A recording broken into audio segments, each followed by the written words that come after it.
जामवंत जी ने सुनाई हनुमान जन्म कथा।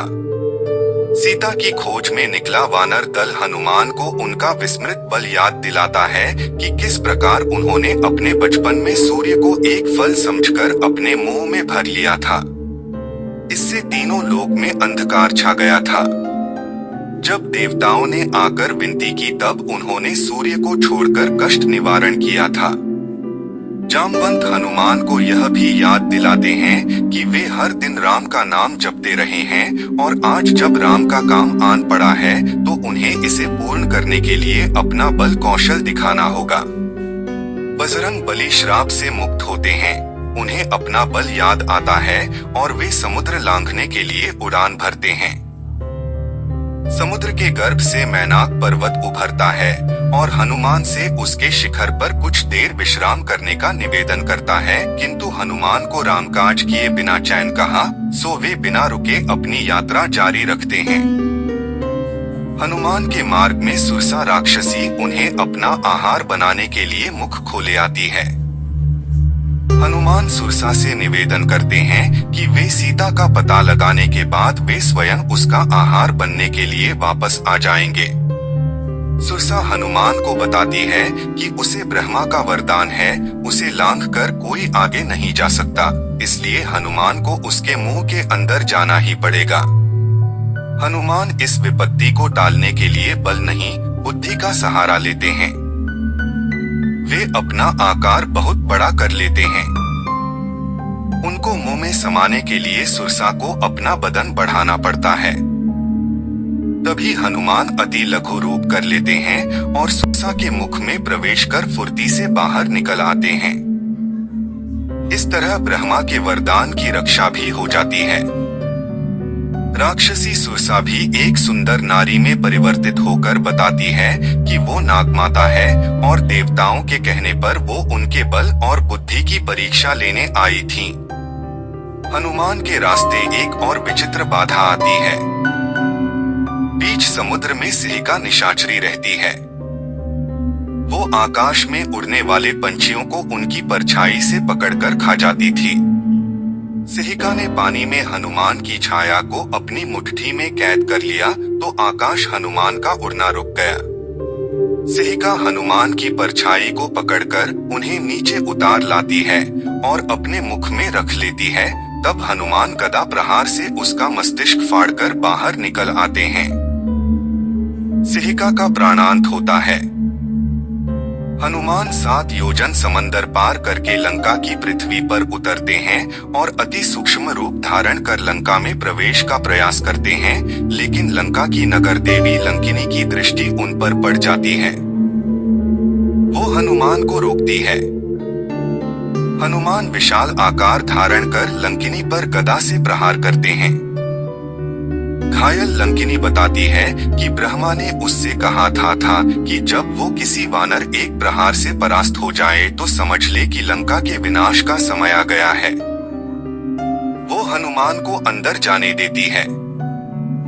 अति सूक्ष्म रूप में हनुमान लंका का निरीक्षण करते हैं। महल में रावण को सोता देखकर हनुमान का मन एक बार की उसे मार डालने का भी होता है। हनुमान सीता जी को नहीं पहचानते हैं। वे एक कक्ष में मंदोदरी को सोता देखते हैं, लेकिन उसके शांत चित्त से समझ जाते हैं कि ये स्त्री सीता नहीं हो सकती। इसके बाद हनुमान विभीषण के महल में पहुंचते हैं। यहाँ राम का नाम सुनकर हनुमान ब्राह्मण का रूप रखकर विभीषण के सामने आते हैं। विभीषण उन्हें सीता को अशोक वाटिका में रखे जाने की जानकारी देते हैं। हनुमान गुपचुप ढंग से अशोक वाटिका पहुंच जाते हैं। वे ओट से देखते हैं कि एक दुखियारी नारी गुमसुम सी वृक्ष के नीचे अपलक किसी की बाट जोहते बैठी है। हनुमान उनकी दशा देखकर समझ जाते हैं कि यही सीता मैया है। हनुमान लघु रूप में अंदर प्रवेश करते हैं और प्रहरियों की नजर से बचकर उसी अशोक वृक्ष के ऊपर छिपकर बैठ जाते हैं जिसके नीचे सीता है। तभी रावण मंदोदरी और अपने अंगरक्षकों के साथ वहां आता है। सीता पुनः घास के तिनके की ओट लेती हैं। वह सीता को मनाने का अंतिम प्रयास करता है, किंतु सीता अपने पतिव्रत पर अडिग हैं। हनुमान वृक्ष में छिपे रहकर दोनों का वार्तालाप सुनते हैं। रावण अपनी चंद्रहास तलवार से सीता के प्राण लेने की धमकी देता है। उसे चंद्रहास तलवार भगवान शिव ने प्रदान की थी। सीता चंद्रहास से प्रार्थना करती हैं कि यदि वह भगवान शिव का वरदान है तो वह उनका शीश काटकर उनके पतिव्रत धर्म की रक्षा करे, ताकि भगवान शिव को भी पता चले कि किसी कामुक पापी पुरुष को शक्तियां देने के क्या कुपरिणाम होते हैं।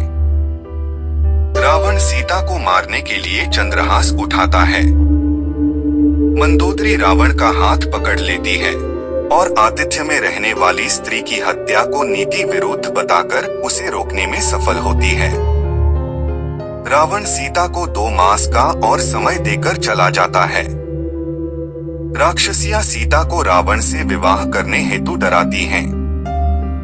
त्रिजटा वहां आकर उन्हें रोकती है और बताती है कि उसने भोर का स्वप्न देखा है, जिसमें राम लक्ष्मण के आगमन और लंका के विनाश के स्पष्ट संकेत थे। ये सुनकर राक्षसियां सीता से क्षमा मांगती हैं। सीता त्रिजटा से कहती हैं कि मृत्यु की देवी उन्हें अपनी गोद में क्यों नहीं बैठा लेती, क्योंकि उनके प्रभु राम को कभी नहीं पता चलेगा कि उनकी वैदेही लंका में है। छिपकर सारा वार्तालाप सुन रहे हनुमान भावुक होते हैं। त्रिजटा सीता को ढांढस बंधाकर चली जाती है। माता सीता को अकेला पाकर हनुमान वृक्ष में छिपे रहते हुए राम कथा का गान करते हैं। वे जानते हैं कि यदि वे एकदम से सीता के सामने गए तो वे डरकर चीख सकती हैं। हनुमान गाते हुए यह संकेत भी देते हैं कि प्रभु राम ने उन्हें दूत बनाकर भेजा है और उन्होंने निशाना के तौर पर अपनी मुद्रिका भेजी है। यह गाते हुए हनुमान सीता के समक्ष राम नाम अंकित मुद्रिका गिरा देते हैं। सीता रामदूत से सामने आने को कहती हैं। हनुमान वृक्ष से नीचे आते हैं। एक वानर को सामने देखकर सीता इसे रावण की कोई नई माया समझती है। तब हनुमान कहते हैं कि यह कोई माया नहीं, वरन उनका वास्तविक रूप है। यह मुद्रिका मायाजनित नहीं है, बल्कि ये वही मुद्रिका है जो गंगा पार उतराई में केवट को देने के लिए आपने प्रभु राम को दी थी।